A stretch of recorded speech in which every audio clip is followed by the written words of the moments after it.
Welcome back, fantasy enthusiasts, to another episode of Discover New Worlds with Ryan D. Meier. I'm pretty excited about tonight. I have JMD Reid joining us. James has been an author I followed and kept in touch with on Facebook for a while now, so I'm excited to bring him on the show. He's a prolific word craftsman. He pumps out books at a very impressive rate, and these aren't just any books. These are quality fantasy novels, in-depth plots. I think we're in for a really great show tonight. He's going to have a lot to share about his series, and we'll talk about some upcoming projects and just pick his brain. So it'll be a lot of fun. Enjoy, and I'll see you afterwards. All right, welcome back, everybody. I'm very lucky and grateful to have JMD Reid with us here today. James, how are you? I'm doing great. Nice Tuesday evening here in Western Washington. Beautiful. What was the weather like there today? We actually had the sun today, Oh, which is a rare thing coming into like once we start end of September into October. That's when the weather turns to sort of gray, clouds and rain and drizzle for the next 9 months. well, it must be headed your way because I'm 3,000 miles east and all we had was gray skies and clouds and rain today. So we It must all have comes we from must have swapped just for the day. Hawaii. It comes from Hawaii, actually, but yeah. So then it's got a really long trip. Yeah, no, it's called the Pineapple Express. It just Hawaii just sends us rain all the time. Now I got to ask you because I've never been out to the Pacific Northwest before, but out in the Northeast here, we have the fall foliage is, our favorite time of year, of course. Do you guys experience that sort of leaf change out there? We do, but most of our trees are evergreens, so they don't change. So I mean, they're planted. They're not really, there's not too many of the native ones. Like it's all pines and firs and stuff like that. That's why we're the evergreen state because we have so much of that stuff. Yeah, so you always are dealing with some of that green, I guess. Yeah, there's always green around. And since we don't get any snow really in the winter, because we're at the same latitude as like New York, but we have Yep. we have the Mediterranean climate because we got the warm, like we said, Hawaii sends us warm, wet air through the winter.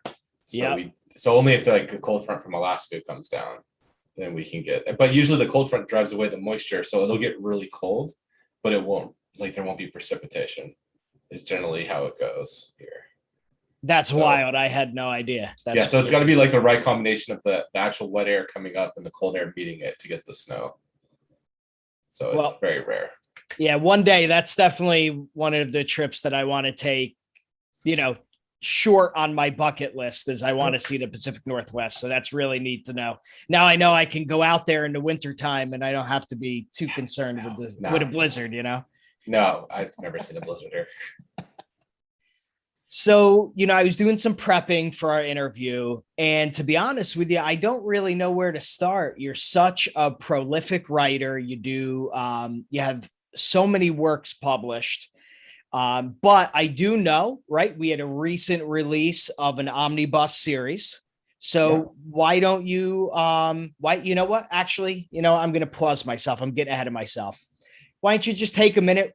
You talked a little bit about where you're from. Why don't you give us a little background on yourself, introduce yourself to the audience? All right. I am JMD Reid. My real name's James. I publish epic military fantasy is tends to what I like. Some dark fantasy, although I'm writing more bright hope fantasy right now, I guess you would call it. More coming of age, not as quite grim as some of my other work. So it's a little like teenage audience versus a like adult audience for this series, but the adult audience will still enjoy it. But I don't know. I grew up in the Pacific Northwest mostly. I worked a bunch of dumb jobs. I dropped out of college because it was boring, and then I wanted to be a writer. So I finally, in my 30s, got around to writing. I got diagnosed with high blood pressure at the age of 32, which is young even when you're overweight. So there's some like weird genetic disposition I apparently have towards having high blood pressure. So it kind of made me think like, it really made me think about like death And then I was like, well, if I die and I never write anything, that's gonna suck. So maybe I should try this, actually try writing and pursue that like I wanted to. So yeah, that's led me to writing. Yeah. Well, I have a theory that, and the more writers I talk to, I think, and maybe you'll agree with this, you've spoken to a ton of writers too. It's kind of in you, right? Like you Yeah. either kind of feel like you have a book in you and maybe you could do it, or maybe, and maybe there's people who don't feel that way or it develops. But, it's interesting your take on that. And I think that my journey mentally into writing my first book was similar, and in the Yeah. sense of, you want to, at the end of your life, you want to say, what was really important to me and what did I accomplish? And there's so much in life that is all around us, and bees flying around, and we have trenches to dig, and then we have to fill them back in, but to carve time out and do that. And I think Yeah. you're a great example of somebody who's taken that and run with it. So Yeah. I mean, that's because I awesome. wrote like in junior high and high school, I was always writing. Yep. Nothing worth remembering. It was all terrible. And I didn't finish anything. I'd write like 2 chapters and that I'd have another idea. I was so ADD, I couldn't focus on one. Then, I got to my 20s and I just had life and wow hit when I was 25. Yeah, wow hit when I was 25 and single and living with like a bunch of other guys who were single, and we're all into like video games and D&D and stuff. So yeah, wow just kind of took over our house. And then yeah, then I'm 30, and like where did that decade go? Well, it was spent in World of Warcraft. I mean, I can and delivering pizzas. And delivering pizzas. There you go. I can relate. I was a long time EverQuest player. From the date it released, and I played it, seriously for a number of years. And I don't know if you've experienced this with WoW, but with EverQuest, I dipped off of it for a little while, and then I would get, drawn back in by an expansion, or one of my buddies is replaying, so. I tried to dip back in, but then I didn't really like it. It was during, so I dropped with Cataclysm because I also started working like kind of a real job, like Sure, that had real hours. And so I was working a lot and I just didn't have time. So like, it was like a real big adjustment when Cataclysm came out. So like I kind of dropped it. And then I tried to go back into Miss and I didn't like it. And so I just was like, all right. And then I started writing more. And so all the time I would have been playing video games went into writing. And so like when I was working and writing, like I had almost no free time because all my free time was writing. I wager you probably still only have a little bit of free time because your That's writing true. is increased, right? Like now you're writing at a much higher Well, level. I make myself take an hour break every day. Okay. All right. Well, actually like not right. Usually read. Well, that's true. Now you better be careful because once your brain starts to try to unionize, man, you're going to have to give it more than the hour break every day. Nah. No, no unionizing. Nah, I like writing too much. Or I get, bothers me if I don't write.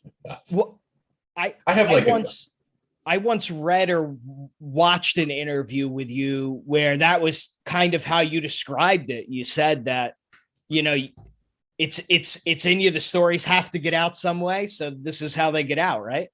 Yeah. So thank you for letting us pick your brain and get to know you a little bit. Now, The Storm Below is the new omnibus. Am I correct with that? Yeah, that's my first series, all 5 books all together in one massive bundle. These are like epic fantasy. These are the type of doorstopper books. That's, the last one was 270,000 words. Woo. Yeah. I mean, the first one's only 120. So it ballooned. But all together, there are 1 million words. When I put them all in one document and I just looked at my word count and my jaw dropped, I'm like, oh, that's 1 million words. That's a lot of zeros to see. Yeah. Yeah. But that must have been gratifying, though, to some extent, because that's like a word, that's a published word count goal of mine. Like that's on my checklist of things to be proud of, like of the many things that we're proud of, that is on my list. Was that like an unreal feeling for you in some way? Well, no, because I just thought it just made me go like I'd already written it all. Like it was the first when writing it years ago, that was more like the accomplishment. I mean, when I first finished the Above the Storm, that proved to me I could actually stick to something and finish it. Yeah. Which was something that was an actual fear of mine. Like if I wanted to be a writer, what if I couldn't actually finish anything? Because I didn't used to be able to when I was younger. So yeah, and then finishing the entire series, it took me 4 years, I think, to write the series because I was working and yeah, I had to make money, so I didn't spend as much time. Like I think when I wrote the Storm Below series, I think I only spent an hour writing it a day. Okay. Whereas now I spend 3 hours writing on my fantasy, and the rest of the day is actually spent on making money for my my ghostwriting and stuff like that, so I can pay my bills. So yeah, but so I mean, it took me a while. It took me 4 months to write that last book, the Shattered Sunlight. Yeah. Because that one was that was like the never-ending slog. So I remember just like it took me like 3 months to write all the other books, like the previous ones, and then when I was like 3 months through, and I realized I'm not done yet, I was like, I didn't think there'd be a light at the end of the tunnel, and it's really it's some really emotional stuff, especially because like I plotted out what the finale was, right? The epic battle that concludes it. Sure. And I looked at my outline, and it was chapter, because it was I had to like outline all this battle stuff and how the fighting is going, and I had to track losses of resources on both sides. So I had the bad guy side and the good guy side, and track the resources and make sure I was keeping all that straight.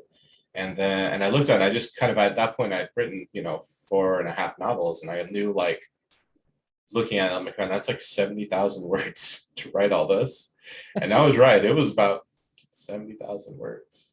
When I was already looking at like a 200,000 word book, I was like, oh no. And I just kind of felt defeated for a moment.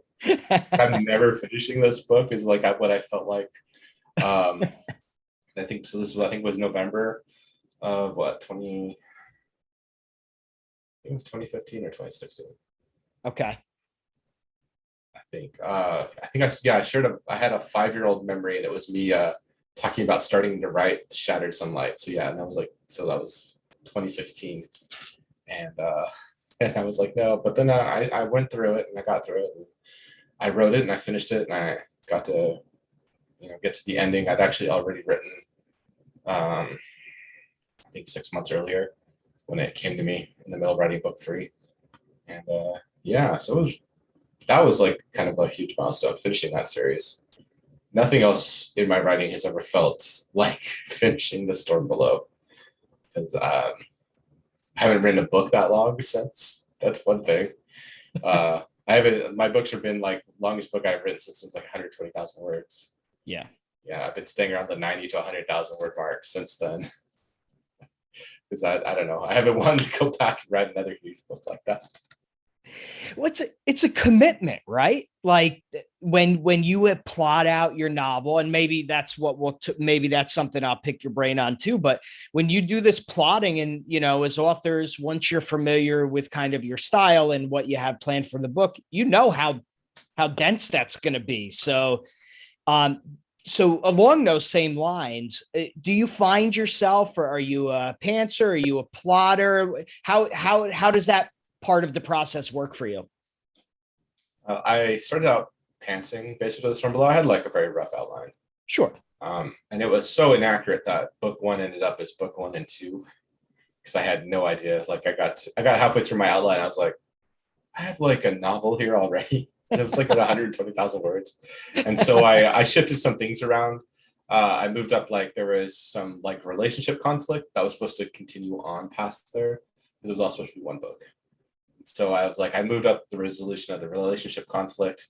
I had this very nice bookend, because the book begins with my main character Ari facing a cyclone for the first time, like seeing it as a child and seeing the damage of it. And he ends up in the military and is sort of training to sort of fight these things. And I guess it's a spoiler, but he has to fight one at the end of the novel. So,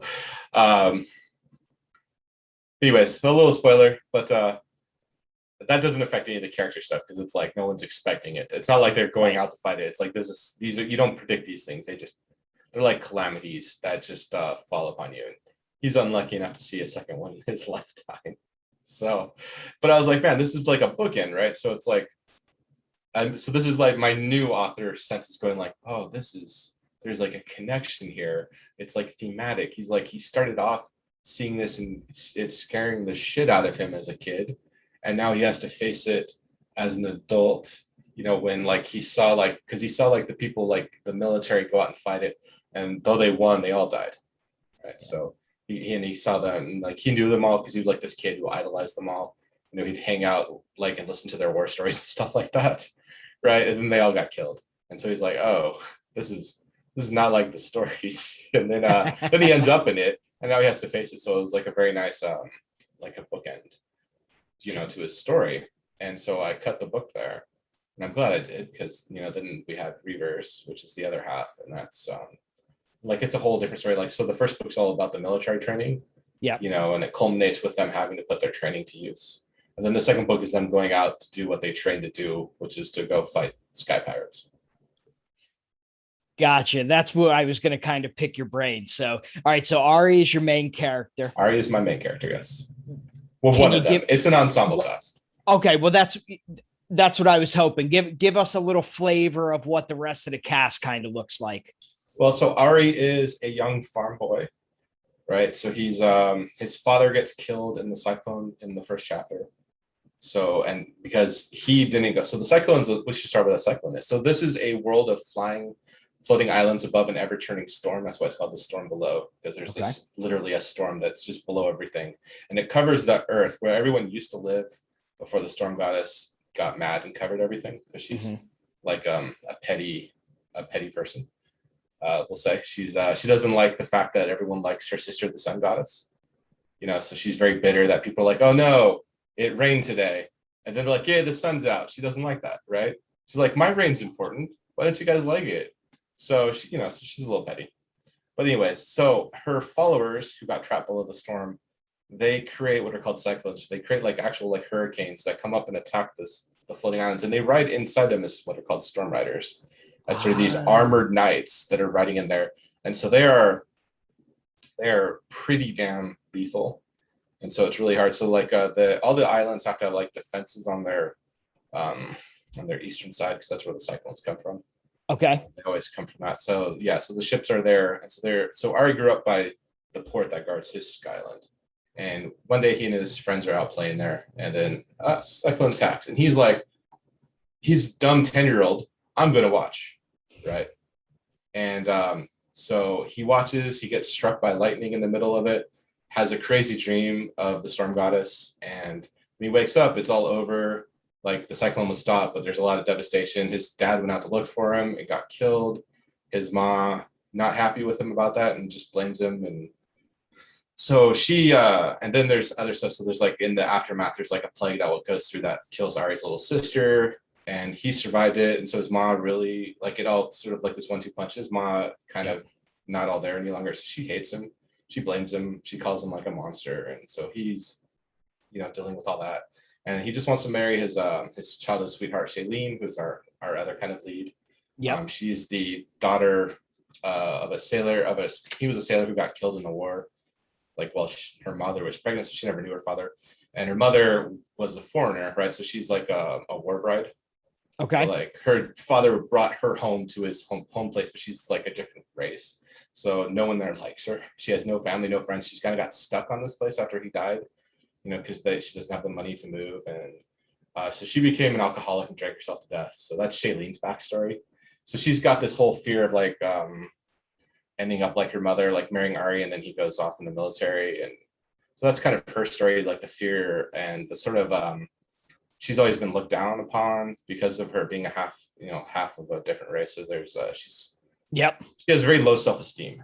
And she's kind of internalized a lot of this sort of bigotry that these like farmers have about her race, and kind of so hers is kind of understanding that she's not the person everyone claims she is, and to her, so her story in the book is kind of finding that sort of internal strength to recognize that she's not what everyone says she is, and to find sort of the courage to stand up and be strong. That's her story arc. And Ari's is to deal with kind of the fear, but also the fear of the cyclone and his anger that he has bottled up inside of him, because he's very like bottled up on his anger, because he doesn't want to give his crazy mother the satisfaction, so it can lash out in really bad, so he'll blow up. Like, he has a temper. That's one of his major character flaws. He has a really bad temper that, like, when you push him too hard, he will blow up. And he's a big guy, because he had to work the farm because he's the oldest son, so he had to just start working the farm at 10 after his dad got killed. So he put muscle on him, and so they both end up in the military, because they have a draft. Everyone has to like participate in the draft, because they need people to be in their navies to protect. So there's like a lot of resources are just sort of invested in sort of Skyland self-defense against the cyclones. And so they end up in the Navy. So it's like what Ari doesn't want to end up at, and for Shailene, this is her way to get away from this village. So like, that's the other problem with their relationship, is like Ari doesn't want to leave, and Shailene wants nothing more than to leave. Because she hates it, whereas he doesn't. He just doesn't want to be around his mother. That's his only reason for escape, huh? Yeah, well, his plan was just to like, rent a croft of land from some other guy and to start his own little farm. Until his mother died, and then he would just inherit the land anyways, right? Because he's the oldest. Yeah. So, but she just wants to get away, but there's no like way for her to get away. She has like, she's poor, so. So it's an interesting start. So they end up in the military, and they have to go training. That's stressful, and they meet other characters like Eston is sort of the son of the Lord Mayor of Amiens, and it's like a mystery. Like, why are you a private? Why didn't you buy yourself an officer? Buy yourself your officer commission, because this is sort of based off of like the Royal Navy in like the 1700s here in our world. Is kind of how the military works. And so officers, if you want to be an officer, you have to pay to be an officer. That's how it used to work. You had to buy your commission. That's wild. Yeah, that's why they're called commissioned officers. Right? Makes sense. And a non-commissioned officer is, like a sergeant or whatever. They're someone that didn't buy their commission, but they're still kind of an officer, but they're a lesser officer. Yeah, so he should have way up. So he's a very very educated guy, and he's around all these like farmers, and because the people who get drafted or whatever, they're not, who couldn't afford to buy a commission, end up like as the enlisted. They're not, they're not to say they're stupid, they're just not educated. Right. No, they're the average citizen, say. Right. So there's Eston, and there's Zori. Zori is she was a street urchin that joined the military to get away from being a street urchin and stuff like that. So she actually joined as her escape. So she's like the daughter of a prostitute, and she's a very cheerful character. Like, so she hides her pain with her smiles and her jokes and stuff like that. And she's a very bubbly character. And so then there's Guts, who is sort of another farmer from out this area called the Fringe, and he's a really big guy with a good sense of humor. He's my jokester of the group. He's like the biggest guy, but he's also the jokester. Yeah. So they go through training, and they kind of, we have friendships, we have, rivalries, and so that's kind of where the story is. But there's more to that, because Ari got struck by that lightning, saw the storm goddess, right? So this is where the epic fantasy comes in. Yes. Right. So being touched by the storm goddess is something that is not good. This is something that's, people are afraid of this. There's like the church that controls everything, the Church of Yasha, the sun goddess, they quietly like assassinate people who are touched by the sun goddess. They like pay attention to cyclones and see if there's any rumors of people having weird powers, and people who got touched, they want to hunt them down. And they learn that Ari is one of these. And so there's an assassin trying to kill him all through his training, working in the shadows. Who's so in the shadows, Ari doesn't even know there's a guy trying to kill him. And he's a fanatic. So he's my fanatic, who's a true believer. Who's like, what? The sun goddess says you got to die. all right then, let's you got to die. That's just how it is. And if I have to kill like half your unit to do it, that's acceptable. It's the price they're willing to pay. And Ari's own nation, if they find out you are, they will imprison you for the rest of your life. So he can't tell anyone this. Like, this is his secret that he has to hold up deep inside him. So this is one more stress that's on him. So we mentioned he has a temper. So he has got the stress of like the training, which is stressful. He's got the stress. He's got to hold this secret. He has strange dreams, that people, notice, he has, so he's, so he's got a lot of stuff. And so the whole thing is like, what does the storm goddess want from him? Is kind of the question that the series poses, right? She says cryptic things, and Ari's going to go on a journey. That's Ari's journey, kind of to figure out what is actually going on with these dreams, to figure out what the storm goddess is trying to communicate, and is that a good thing or a bad thing? Is he the harbinger of the end of the world, or can he save it?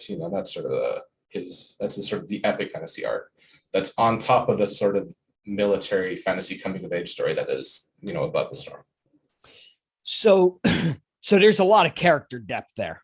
It sounds like each, and I'm assuming it's written from like a third person perspective. It's written in third person limited with POV hopping. So okay, beautiful. So like if you see a scene break, 9 times out of 10 it's me switching POVs. Yeah. Okay. Now, how would you describe? So, is a lot of the combat? Is it physical combat? Is there there's a magic system? Everyone at the age of 17, or everyone who turns 17 over the course of a year, goes to like a temple, and in in the small little skyline that Ari's from, it's like one city where they all go. So all the 17-year-olds on the entire place will go there. And they will get their blessing from the sun goddess. And so you can get there are 4 different types of blessings, which are, this has been a while since I have written this series, so I've been out of it for a while, but anyways, so they are lightning, mist, wind, and pressure. Okay. And those are the 4 different ones, and they all come in 3 different strengths of minor, moderate, or major. And so most people get 1 moderate and 1 minor power. Okay. And depending on which powers you get, for one thing, they determine like what the Navy wants you for. So like if you have lightning, you can use this weapon called a thunderbuss, which fires out a bolt of lightning. This is the standard Marine armament. So these are the guys they have on their ships. And lightning's a rarer one. So like most people get wind or mist. Those are the most common ones that people get at the strong strength. And pressure and lightning are less common. And so wind is good for sailors. They like wind to have sailors. And mist is actually good for scouting, but it's not really, there's not much military use for that. That's actually more used in like agriculture. So there's all sorts of places that your jobs are. Pressure is used for like scouts, where they can use their pressure to increase the lift beneath the wings of like Pegasus. So like a Pegasus can actually carry you flying, for instance. So like they're used for that. They have rifles that fire compressed bullets of air. So they fire just a bullet of air so compressed it'll punch through you.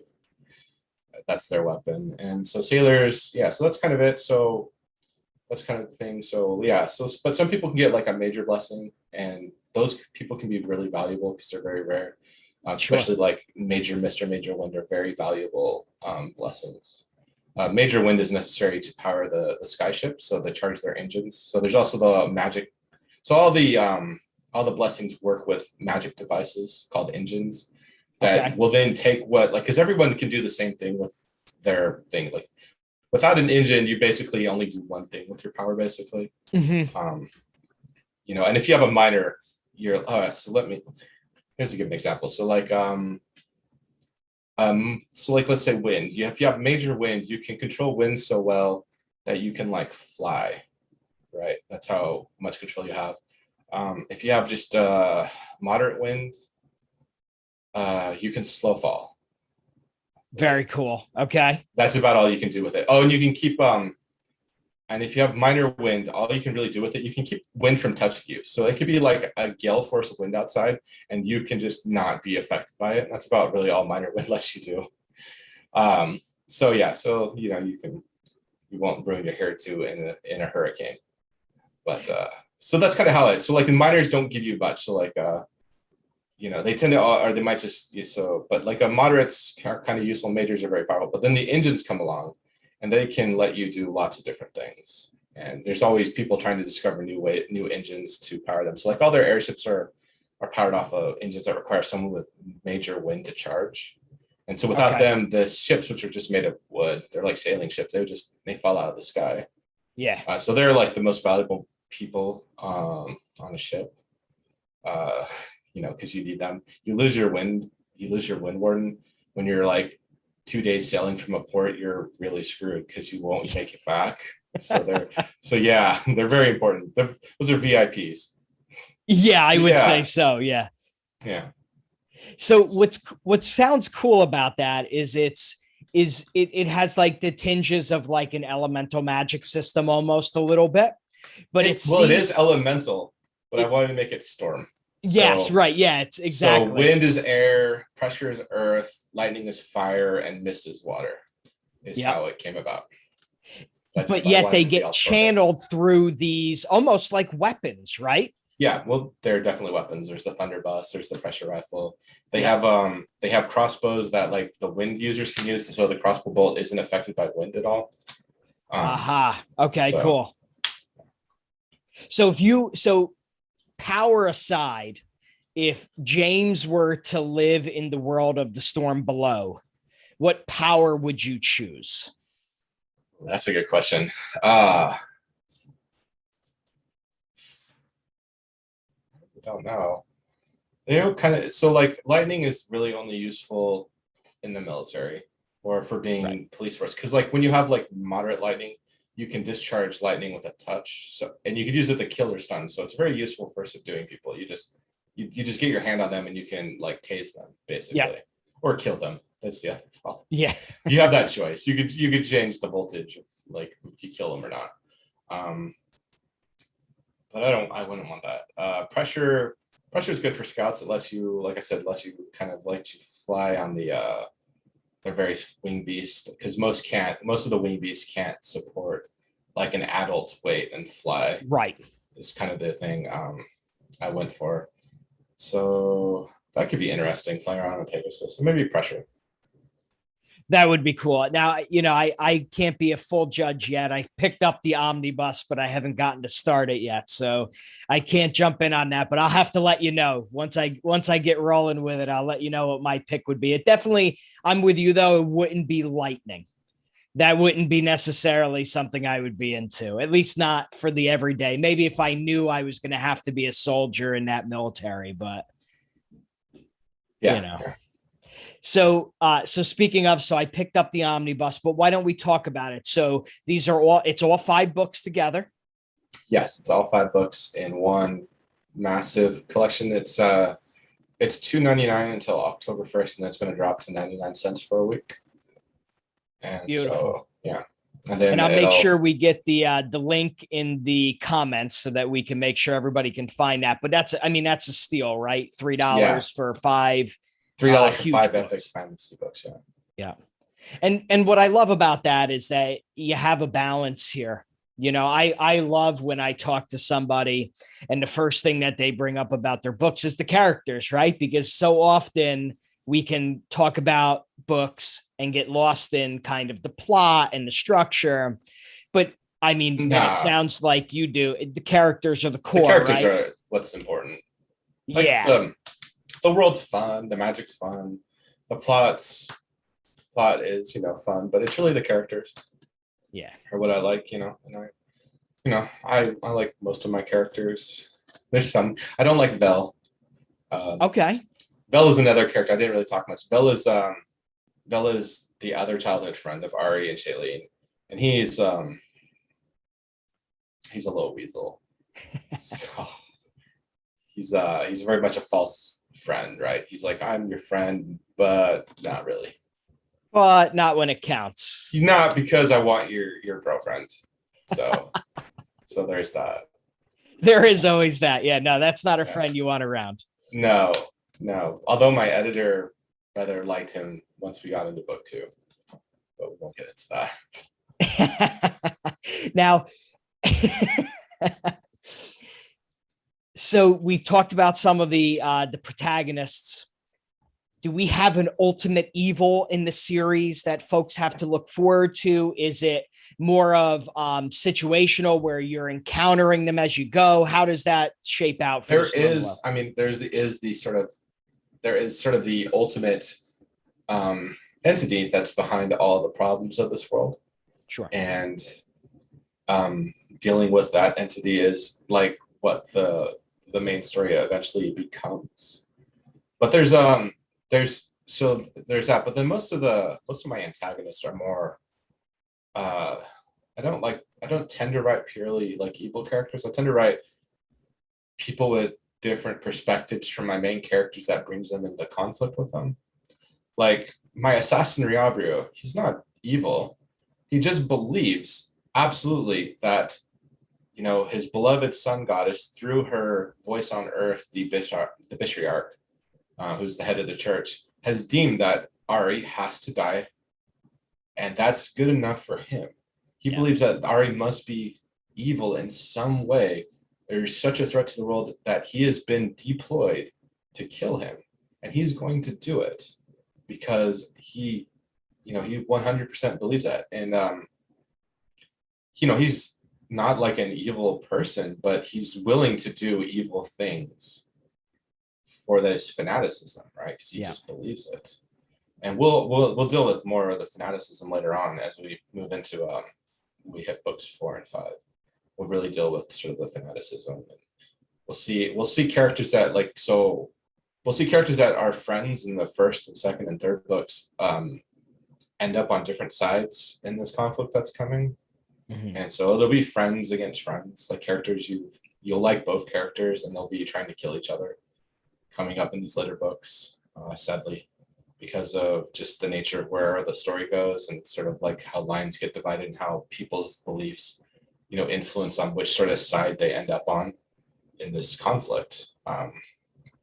Because that's just sort of how the series is going to go. It's not going to have a lot of gray in it. So that sounds a lot like life to me. I think there tends to be, even with people that individually we may think of as bad, generally, if you were to examine life through their perspective, it might give you a different outlook on that.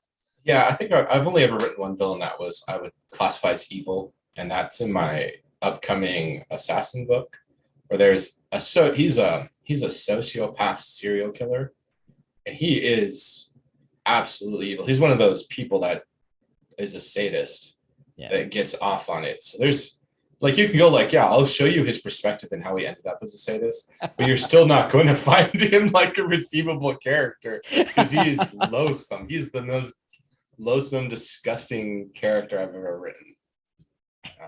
Now, did you find that difficult or fun? Because it could go either way to me. Well, I didn't actually. I'll be honest. I didn't set him out to necessarily be as sadistic as he ended up.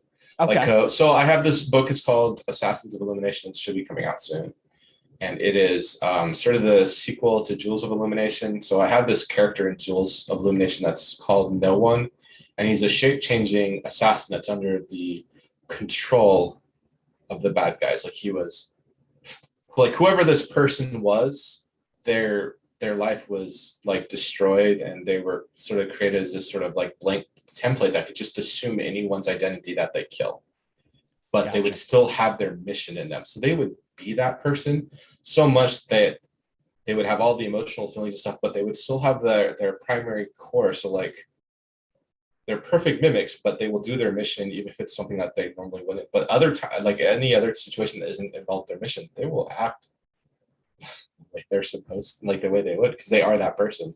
Right. That's how they copy that personality. But at the end of the series, so I'd always planned this, so all the people that controlled them are all wiped out because they're my bad guys from the series. Spoiler alert, they all died or they got defeated. But I wrote this so he didn't. So he survived, and suddenly he's remembering who he was before. But he also has 15 lives, I believe, of people he murdered, all trapped inside of him, all wanting to be in control. Holy So cow. he's trying to put his life back together and reconnect with his loved ones while fighting for control of his sanity against all these other lives that want them. And one of the victims, one of the people he killed, hired this assassin called Needle to kill him. So Needle, like, I just want Needle to be like this assassin who was very good at his job. But the more I wrote him, the more like just that sort of person that would do this willingly, right, for money. Not like Ryabu. Ryabu was an assassin for belief, right? Whereas this guy is an assassin for money. So I was like, that's a different type of person. And the more I wrote him, the more I realized like he's not just like an assassin for money. He's an assassin because he enjoys it and he's good at it. So why not get paid to do it, right? Yeah. Like a mark of a like, professionals that you make money doing it, right? Like you're Absolutely. not just you're no longer an amateur, and he Yes. is very much a professional. So he just became a really foul and disgusting character over the course of that series as I peeled back the layers of him as I wrote him. So he asked if I was a plotter or a pantser, and I plot, but I don't plot my character arcs that much, and I tend not to plot their backgrounds so much because I tend to discover more about their backgrounds just writing them as they go through their scenes. So like they're almost like blank slates. Like I have a very good general idea of their personalities, but like I might figure out stuff about their backstory as I'm writing them, and seeing how they interact, and why would they react this way. Here's a piece of their backstory that wasn't necessarily there in my notes, and it's like a jigsaw puzzle, and I'm finding out more and more, and I'm discovering the character as I'm writing them. And so I discovered a lot about him that I didn't necessarily think I would, he had in him when I created the character. That's cool. And I know we kind of transitioned from the Storm Below to the Illumination Cycle, yeah. Yeah, so we could probably spend an entire hour just talking about that. That saga. So, but just to clarify for anybody whose interest might have been piqued by that little segment there, if somebody were to jump into the Illumination saga, where would they start?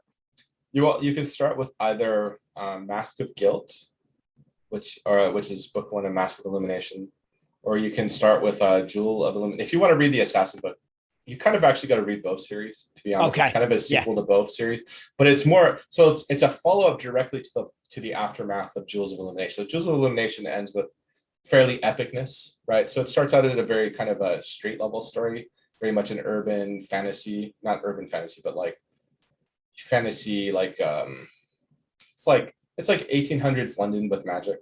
It's kind of how the setting is, right? And so it starts out very much dealing with like crime lords and stuff, but it progresses to, if we don't stop this, the world's going to get destroyed, stuff by the end of it, right?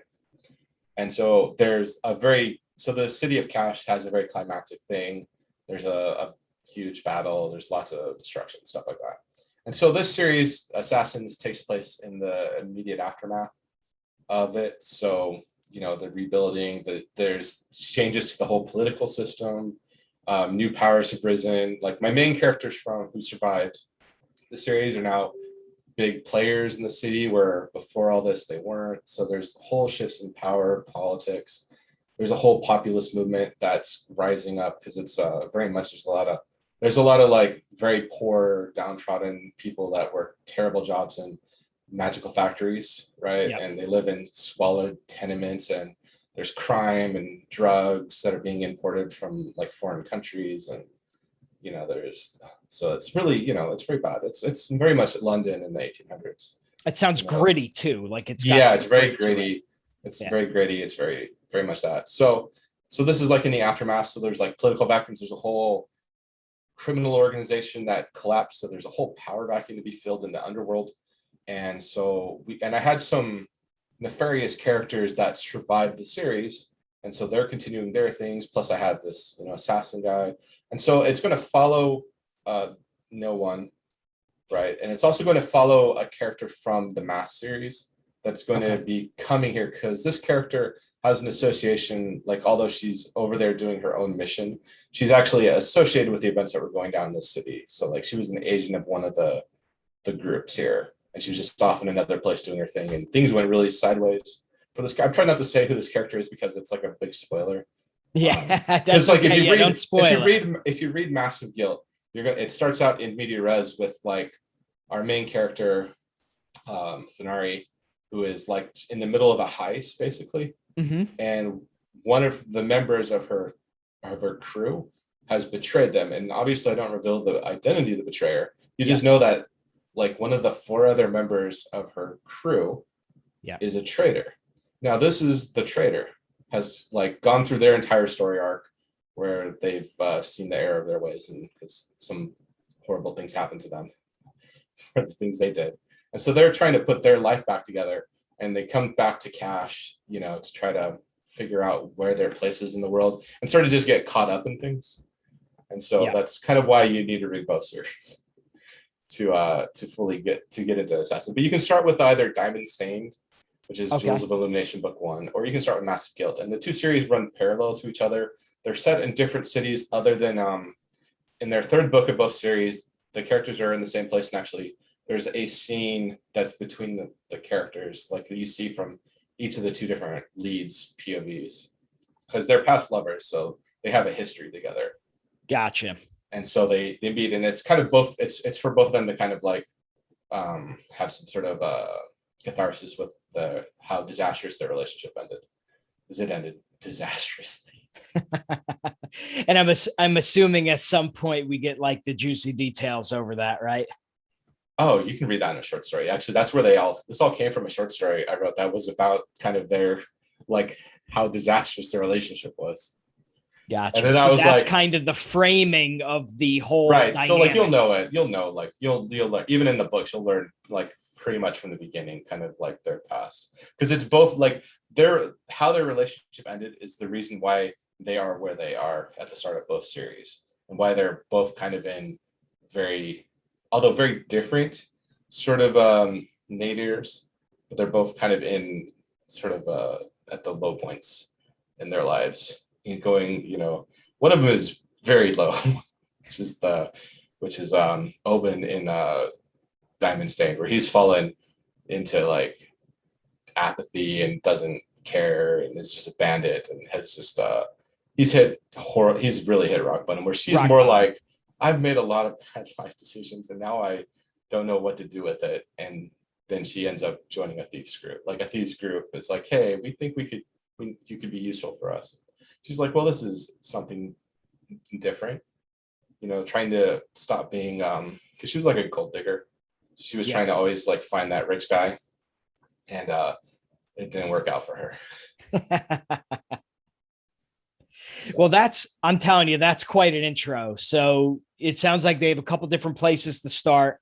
Now, you said that the Assassin's book that you were referring to is not out yet, correct? No. Fractured Soul, it's not out yet. So it's a trilogy that'll come out later this year. Oh, okay, great. But yeah, so 2021 though. Yeah. So it's already written, edited, it's all ready to go. Great. But yeah, so it's so it kind of leads, both of them kind of lead in. But Massive Illumination, Jewels of Illumination, they don't spoil each other. So you can read both of them and you won't be spoiled on the other. I was very careful. And and other than the fact there's like a chapter or 2 in their 3rd book where they kind of both meet up in the same place at a party at the Royal Palace in Cash. And so if you read either book, you'll be like, why are you here at this party? Like neither one of them expect to run into each other here.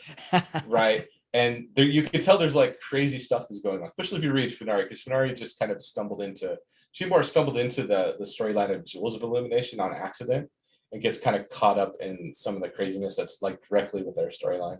But yeah, if you read either one, you'll like Fenari, just like you expect, like you see Fenari there and you're like, oh, okay, she's the gold digger and she's there on some rich lord's arm. That's it. But then she does some weird stuff in Arya's storyline that's, that maybe like, what? That's not how I'd expect her to act. And then you go and read her storyline and you'd be like, okay. And then you're like, I don't know what the heck just happened in this scene. Like craziness happened that seems to have nothing to do with her, and she just got caught up in these like events. Other than it does help to push her story arc. So it does help her, like it does push her character arc in that story, and helps her make a decision that like profoundly changes like the course her life is on. So it's a very pivotal thing for her, even though the actual events won't make any sense if you read those books. You'll have like no idea what the heck is going on, like why this attack, why this like this stuff just happened. But you can go read the other book and you can find that out. Yeah, see, but that's what's wild about it, right? Because you have two different perspectives. So it's probably like the first time you read it, it is just a scene as you're taking it in. But when you read it from a different perspective, it's a whole different thing. Yeah, it's funny because I use that scene. I knew I was going to write this other series when I wrote that scene.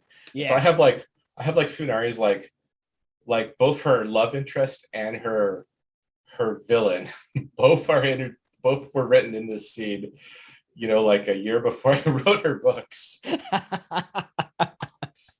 So yeah. But look at how much planning that takes. I'm impressed by that, James. That's really cool.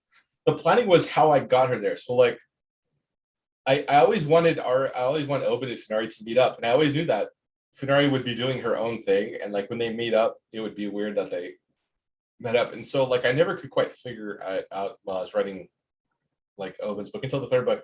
I figured out she was there, but I still kind of didn't quite know the exact details. I knew she was there for a reason, and I knew that I was introducing these other characters that would be important in her storyline. It was just like didn't quite know how it would be important. Like I had to figure that part out, but I did. And so like I kind of already had this sort of dynamic with certain these characters figured out, and like who they were and how they would react. So like the characters I present, so like if you read the books and you read them from Oben's, you'll see like, oh yeah, I can see like how this character that doesn't get much time in this chapter because it's they're kind of just visiting dignitaries. So but there's like a little bit like hints of like who those characters are and their dynamics that should be true, right? So like they'll be consistent. So I had at least that much foresight. So we've touched on a couple different series from you, and you had also mentioned that you, at least in the past, have spent some time tabletop gaming. Yes. I used to play a lot. If you could pick, and if it's something that maybe you haven't written or published yet, that's fine. But if you could set a campaign or a tabletop game in a world that you have, what would your first choice be? Well, Shadow of the Dragons, which is what I'm working on now, is the most D&D like world.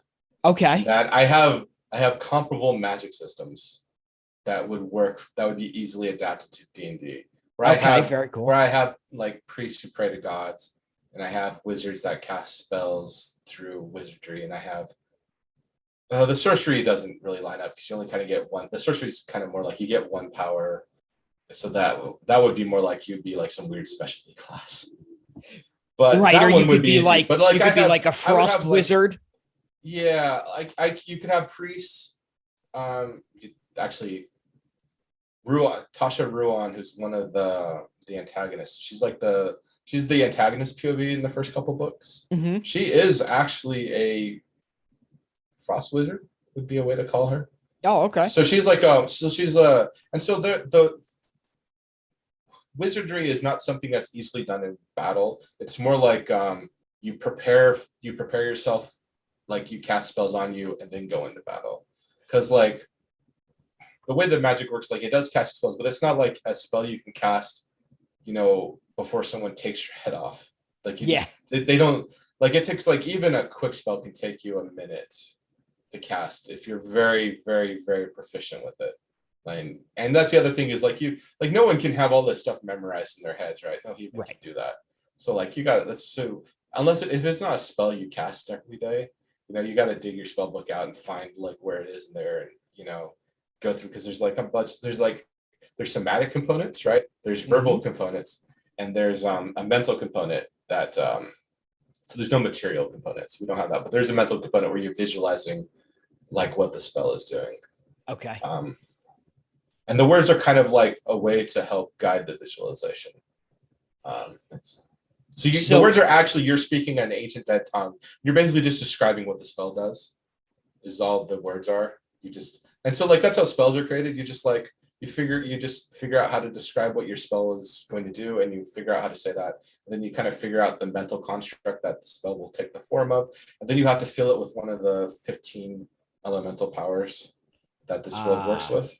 Okay. And so, and each one of the elemental powers, like any wizard can cast any spell from any of them, but each one of them to like manipulate the energy, they all work a little, like they all require a different sort of touch. And so it's really hard to be proficient with all of them. Most tend to specialize in 2 or 3.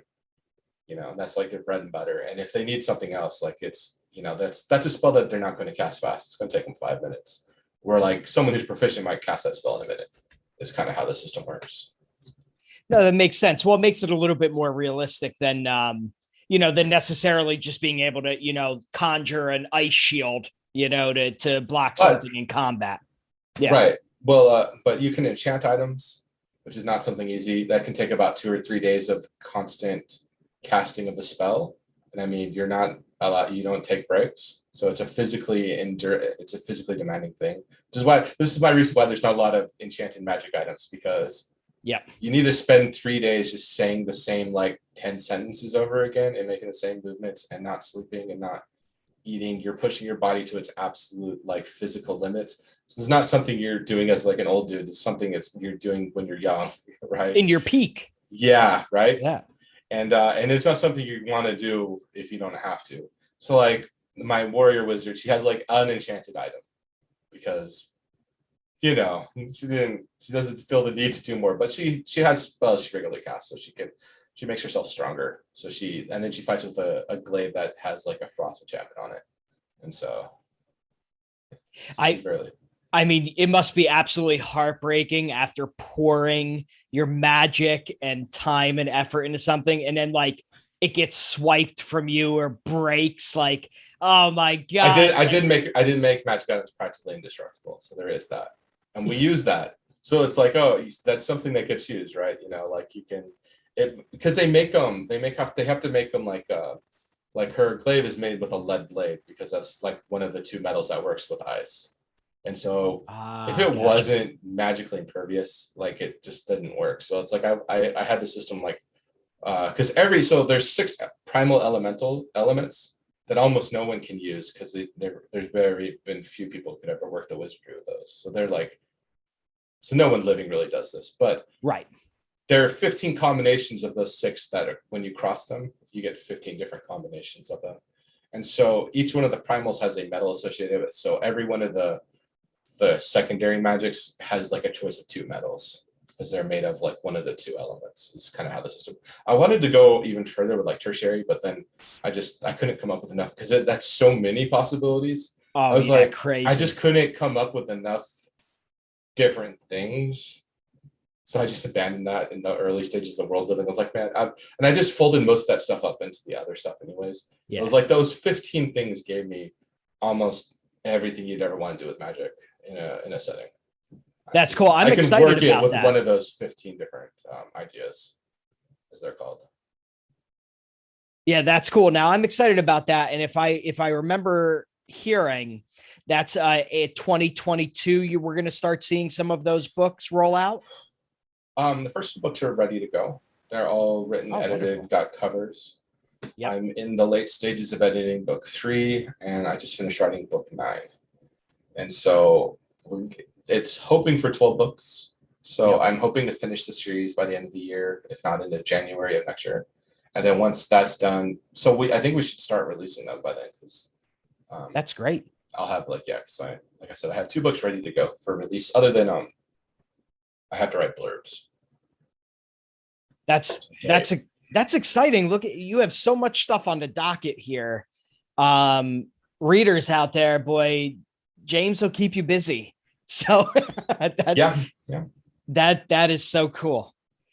Hobbies other than, I mean, obviously writing, we talked some gaming. Is there anything else that jumps out as something that you absolutely love? It was video games and reading before I started writing, and now it's just really writing these days. Writing. Yeah. I used to be really into like Warhammer 40K, like tabletop miniatures. So I invested a lot of money into that hobby. That's that's a money sink. But yeah, I used to play that, but I don't have the time to do the assembly, and plus I don't like GW anymore. They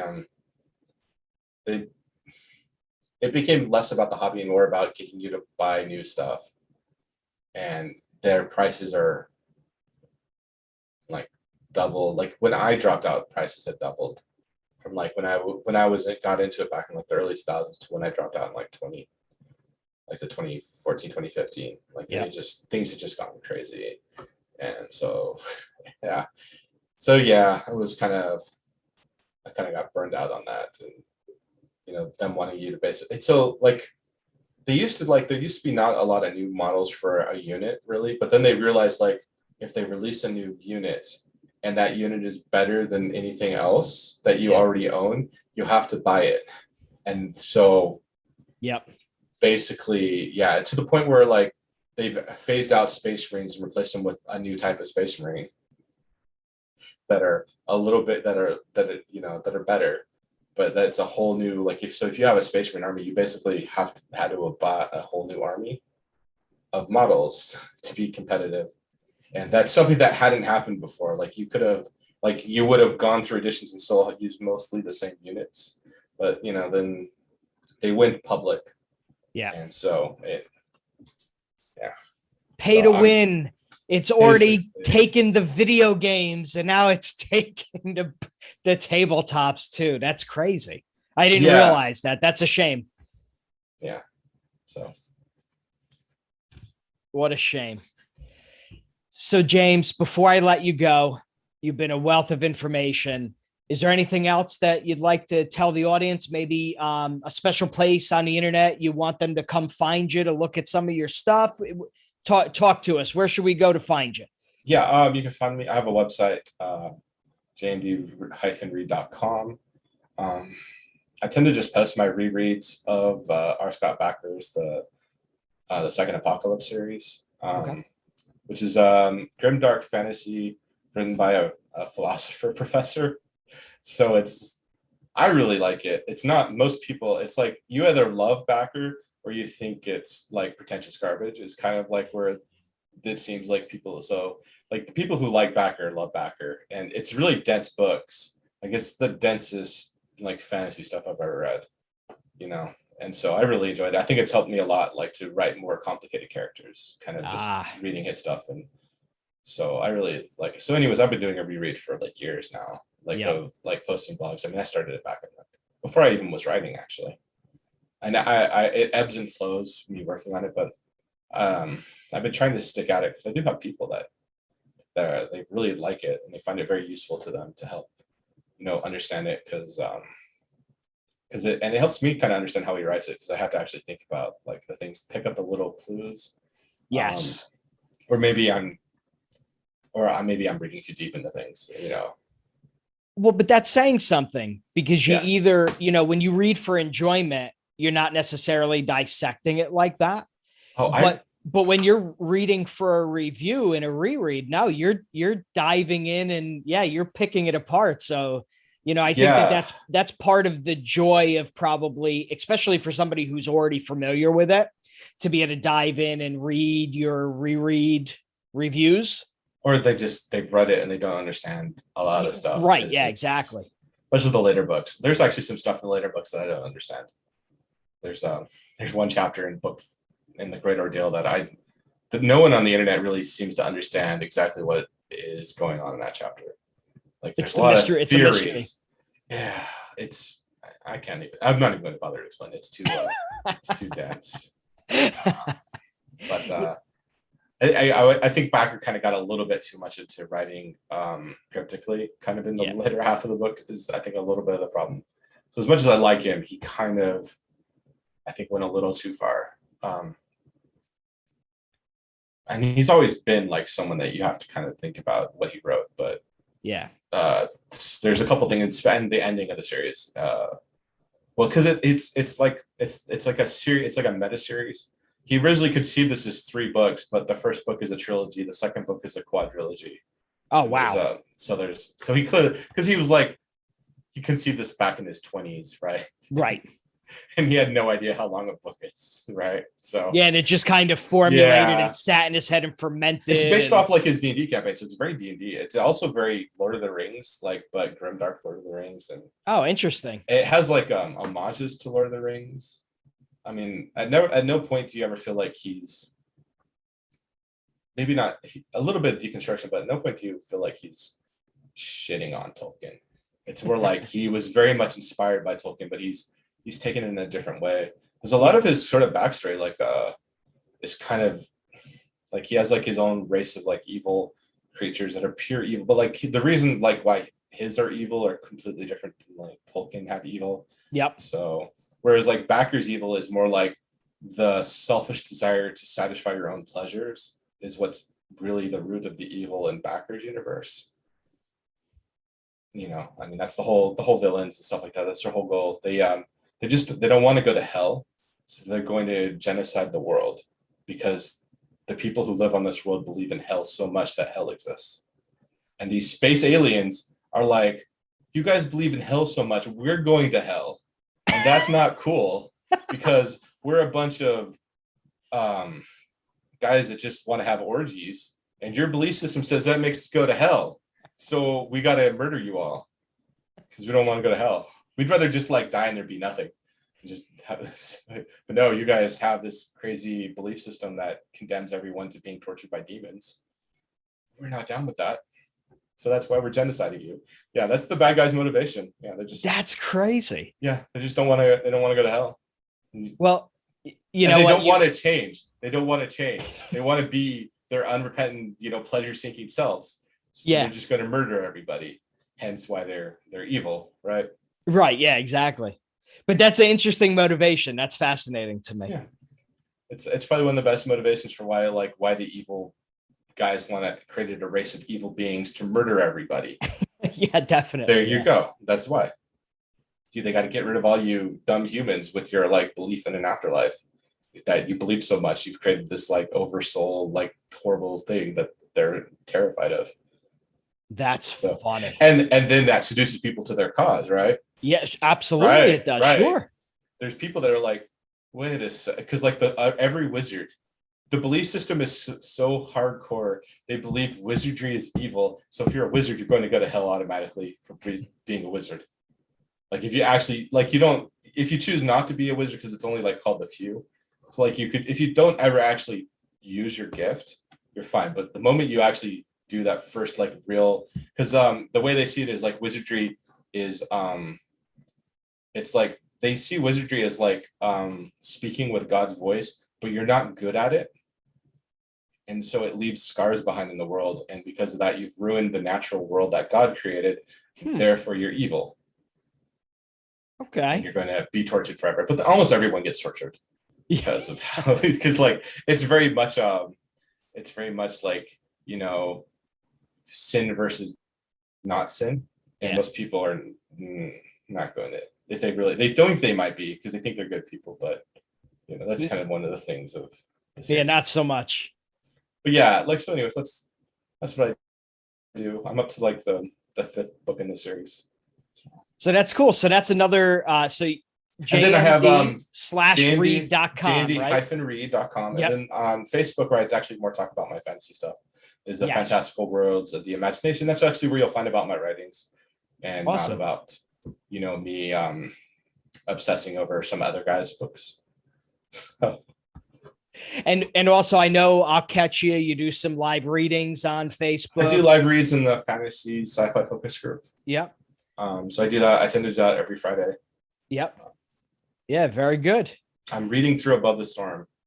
Oh, good. All right. So that's perfect. I have someone who's doing it who did it as an audiobook, but now I'm just reading through it, doing a terrible job. And I'll be doing chapter 3 on Friday. Awesome. All right. So James, thank you so much for coming. This has been a blast. And everybody, you got to get out there. I think the omnibus for The Storm Below is a great place to start. But James has plenty to keep you busy. So, until next time, we're going to have you on in another 6 months because we're going to have so much more to talk about. Yeah. It'll be great. All right, Thanks for having James. me. Well, thank you so much. All right, bye.